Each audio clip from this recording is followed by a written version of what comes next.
We were doing some turbo torture testing.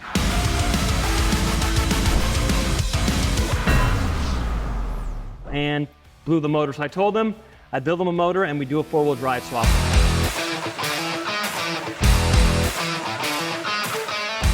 All right, guys, Charlie here at Casey Turbos with my little brother, Benny. Ben, say hello. Hello, everyone. So we got two trucks here behind us. If you've been following along with us, this is our old race truck. We called her Lucky. She had some wiring issues. We tore her down for a little quick wire swap and never got it back together. But we do still have it. Maybe one day we'll put it back together. Today's video, we're gonna be talking about four-wheel drive swaps. If you're gonna follow along, we gotta ask a lot about Lucky and the four-wheel drive swap that we did. Ben was actually there for a lot of it. Did the four-wheel drive swap on it years ago. And in the back, we've got Ben's truck. So Rowdy Weber was the one that did the shorty conversion on it. Ben's been driving it for a few years. And I told him we were gonna build it one day, and I borrowed it, put it on the dyno, and we were doing some turbo torture testing, and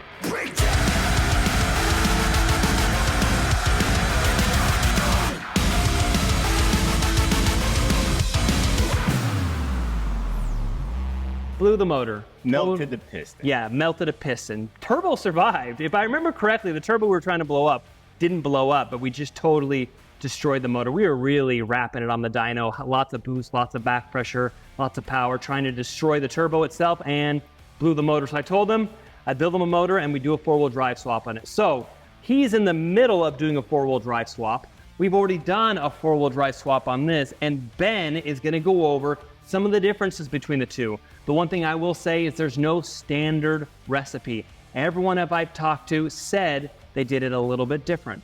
Four-wheel drive coils, two-wheel drive coils, four-wheel drive buckets, two-wheel drive buckets. It's all different. This is actually a 2008 front axle, and I believe Ben's is a 2005 from Joey's rolled truck. Yeah, when Joey rolled, someone stole his truck, rolled it, he got it back, we took the axles out of it. So a little different. This was an 05, and this is an 04, so that made a couple of changes also. Follow along if you are interested in doing a four-wheel drive swap in your truck, want to know kind of what you're getting into. Because as far as I know, there's no real easy kit just to buy. Most people just buy stock parts off of four-wheel drive trucks and swap it onto their two-wheel drive truck. This is Lucky without the front clip on it. It looks pretty hacked up. We were trying to save a bunch of weight for racing. So the first thing we had to do when we were doing the four-wheel drive swap is completely strip off all the two-wheel drive suspension parts. They bolt off pretty easy, and then we put a 08 front axle underneath it. We ended up keeping the stock buckets. I don't think we knew any better, honestly. I would just, people asked how you do a four-wheel drive swap. We didn't know. We started taking things apart, and we started grabbing parts off the 08 truck, and we were just kind of swapping back and forth. All we knew is that the 08 coils were like this long, and the two-wheel drive coils were that long. I think we might have tried to put the 08 coils in there, and they were not even close. No, they were way too stiff and way too long. Yeah, so people said that we had to swap the coil buckets, but we used the two-wheel drive coil buckets and they worked fine. We ended up doing an aftermarket sway bar, help out with the drag racing. Yep, the track bar itself, I believe the track bar bolted right up in this one. Yes. All the bolt holes were there, everything lined up, and we just swapped the track bar from the other truck. The radius arms themselves swapped right in, and all the brackets were there for the radius arms. So this is basically 08 axles with the two-wheel drive coils, two-wheel drive buckets, 08 radius arms, and 08 steering components, if I remember correctly. It's been a few years. With Lucky, it was an 05. It was a lot easier to mount up the track bar mounts because it already had all of the holes drilled for it.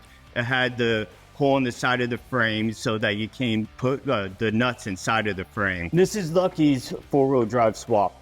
And as you can see, it has the factory radius arm brackets that still have the pop rivets in there. So we didn't have to swap this out. We did originally have the stock control arms, but with upgrading Lucky, we got one up off-road control arms. So we got to ask about the steering, and on Lucky, I don't think we changed anything on the steering, not the pitman arm or anything. It was all the same. We haven't finished yours yet, but we haven't changed anything, have we? We used the factory gearbox, and we just connected up to the 08 steering on this truck. On yours, we're not done yet, but so far you used all the four-wheel drive steering components, but the gearbox and everything off of your two-wheel drive truck, right? Yes. Okay. So for Lucky, I think we did change out all the brake lines in the front. I don't remember if we originally did that. We eventually just made all new brake lines, welded up a little bracket. But you were able to reuse all factory brake lines by mixing and matching the four-wheel drive and two-wheel drive stuff, right? Yes, I basically just used the four-wheel drive stuff, but I was able to make it match up with the two-wheel drive. All four-wheel drive from here down four-wheel drive, but everything on the frame and up to the master was all still the two-wheel drive stuff. Yes. So the gearbox in Lucky, I believe we left factory. I don't even know if we ever replaced this, but we did replace your gearbox with the blue top. Yes. But now the lines aren't working right. So I'm not sure if we got the wrong gear yet, or in the swap you have to change the lines, but we're gonna have to change over at least one of the lines in yours because the threads are wrong. But this one, we left all the factory lines just bolted up. Looks like we did cut and splice it and move the coolers, but they were the factory lines. On Lucky, there was already a hole in the floor for the four-wheel drive shifter. So we wanted to make sure it looked nice, so we put the plastics on there. We got the rubber boot, we got the actual four-wheel drive shifter, and the hole was already in the floor right there for it. And then we just got the brackets, all the lineup underneath, just like OEM. So a lot of people have asked about exactly what parts to use. I'm not an expert when it comes to this stuff. I'm sure there are junkyards that know which parts swap over a lot easier. But why you wouldn't use an 03 or 04 axle is because those were leaf sprung trucks. Typically, when you do the four-wheel drive swap, you will at the same time switch over to coil spring front suspension. So we did do that in both of these, but two-wheel drive trucks come coil spring from the factory. Four-wheel drive 03 and 04 trucks come leaf sprung. So oftentimes when you do the four-wheel drive swap, you will also do a swap over to the coil springs. Why you put an 08 axle in Lucky? Well, I ordered an 05, they delivered an 08, and we just made it work. And it did, it worked. An 05 to 07 axle might have swapped in easier, but we didn't have any problems. The 03 and 04 are also a different length, so it's not a big deal, but the 05 to 07 have bigger brakes and they are slightly wider. Not enough that you'll notice during the four-wheel drive swap, but that's another reason people go to the newer axles. So the front end is where all the hard part is. The rest of it's pretty easy. You need a four-wheel drive transmission and a four-wheel drive transfer case. It's not super hard. There are two different versions of the two-wheel drive transmission. One has a flange on the back and uses a slip yoke. You can't use that transmission. You need to have a four-wheel drive version of the transmission, which does come in some two-wheel drives, and it'll just have like a flange bolted to the back of a four-wheel drive transmission for the two-wheel drive. You can unbolt the flange and bolt up the transfer case. I've heard of guys using an electronic transfer case. I don't recommend it. I'd get the manual transfer case so you can have the shifter on the floor. I don't know of anyone that's got any electronic buttons or anything to work on a four-wheel drive swap, but I have heard of people building a bracket and welding it to the electronic transfer case. There's just not much there to grab onto, and none of the manual T-case stuff will bolt onto it. Rear drive shaft, we did have to get shortened. Front drive shaft bolts right in. So I don't think we did anything with the ECU, the tuning or anything. The truck doesn't even really know it's there. I mean, you just drive the truck, the transmission spins, and the transfer case is attached. Now, none of the vacuum actuated front hubs are gonna work. You're gonna have to manually get out and lock the hubs. But as for the transfer case and the front axle, the hubs, the four-wheel drive engagement, that all becomes manual. You manually shift it in a four-wheel drive and you manually lock the hubs. Now make sure when you're buying the parts for your four-wheel drive swap that you do match your gear ratios front and rear. You don't want to end up with 373 in the back and 410s up front. So you'd say that this swap was easier? Yes, it was a lot easier not having to drill 6 holes through the frame and mount everything up. So let's go take a look at this truck and see what some of the differences were. All right, over to Benny's truck. Hop up, Benny, let's talk about it. All right, let's get started on this. So what would you say was the hardest part about this swap so far? The hardest part was definitely drilling through the frame. For what? For the track bar mount. So the Lucky, you said, had the track bar mount, but this one did not. So these 3 bolts right here, the only bolt that was there was the very bottom bolt. So I had to go ahead and mount up the track bar mount the best I could so that I can drill the top 2 holes. Yeah, that was hours of drilling, wasn't it? I think I spent about 2 hours drilling all 6 holes. The frame's thick and hard, and you took it nice and slow so you didn't break all my drill bits, right? Only broke one. So this is the 04 where I drilled a hole and wallowed it out so I can get a tool in there so I can tighten down the nut for the track bar mount. So that's where Ben was talking about that there's no access in the 04. There's the access hole in the 05. Let's hop out and look at these coils. So on my truck, the 04, I went ahead and removed the 2-wheel drive buckets and we ordered some 4-wheel drive ones from Ford. To do this, we had to cut the pop rivets and air chisel them out. It was a lot of fun doing for my first time, but we got it done. Did it all bolt in after you like riveted it and cut it out? Like were the bolt holes lined up, or did you have to re-drill holes? The bolt holes did line up. But you had to just break out the rivets. You changed over to bolts instead of rivets. Yes. We had these 4 rivets on top and then these 2 bottom rivets. And after removing those rivets, we just mounted up the 4-wheel drive buckets and the holes all lined up, ready to go. On your truck, swap the buckets.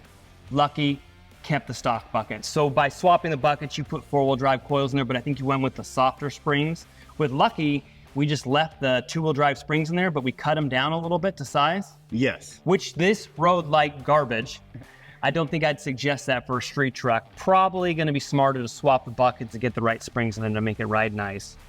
Also, didn't your, there was an issue with your radius arm brackets. Well, the radius arm brackets on Lucky bolted right up. It only had 1 hole for the 2-wheel drive. So we had to go ahead and remove those pop rivets and buy new brackets to do the 4-wheel drive. So the brackets on Lucky just worked for the control arms or the radius arms, but this you had to actually pull off the 2-wheel drive brackets and put on the 4-wheel drive brackets? Yes.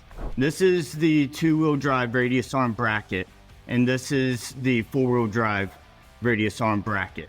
And the other truck came with both of these holes. So the 2-wheel drive suspension mounted up to this front hole, but when you do the 4-wheel drive swapping, you can go ahead and just mount it up to the back. So I was able to reuse the 4-wheel drive stock brake lines. There were some brackets on there that I did not like that would not mount anywhere, so I went ahead and cut those and removed them out. Eventually, I'm going to be mounting stuff and securing it a lot better. This is the passenger side, and I was able to reuse the stock 4-wheel drive brake lines.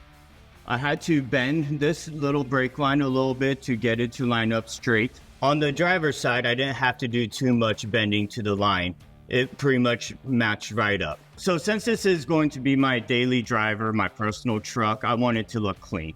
I love clean looking trucks. I hate when you open up a hood and you just see rust everywhere. So I went ahead and I removed all the rust I could, got everything down to bare metal, and I painted it. I don't think people realize how rusty this thing was. This was the truck that would shoot rusty water out the degas bottle every time you got on it. The whole thing was rusty up here, wasn't it? I mean, I think we have some previous shots of it literally shooting water in the air out the degas bottle.